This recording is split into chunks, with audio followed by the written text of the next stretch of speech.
దాంతో భాగంగా చెత్త నుంచి సంపదను ఏ విధంగా సృష్టించాలా, మనం మన ఇంట్లోనే పెరట్లోనే ఆకుకూరలు లేదా కూరగాయల చెట్లను ఏ విధంగా పెంచాలా, మనం ఈరోజు ఈ తడి చెత్త నుంచి లేదా ఇంట్లో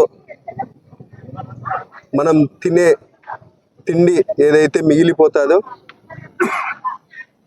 కూరగాయలు కానీ లేకపోతే అన్నం కానీ లేకపోతే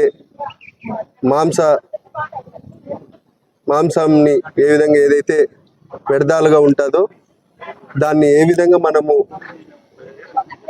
ఒక బయో మాన్యూర్గా తయారు చేయాలా. దీంతో భాగంగా ఈరోజు జమ్లమడుగు మున్సిపాలిటీలో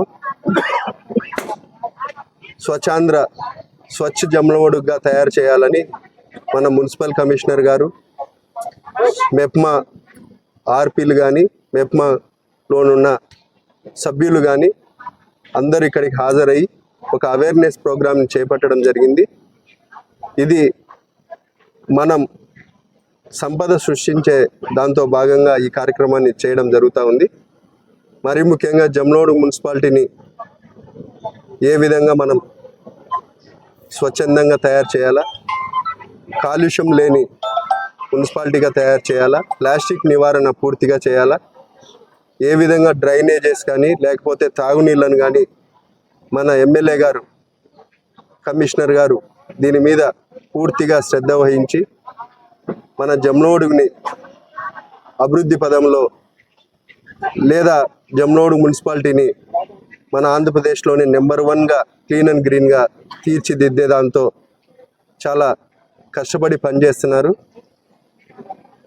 ఇది చంద్రబాబు నాయుడు గారు ఒక కళగా అందరినీ డెవలప్ చేసి ముందుకు తీసుకొని పోవాలా.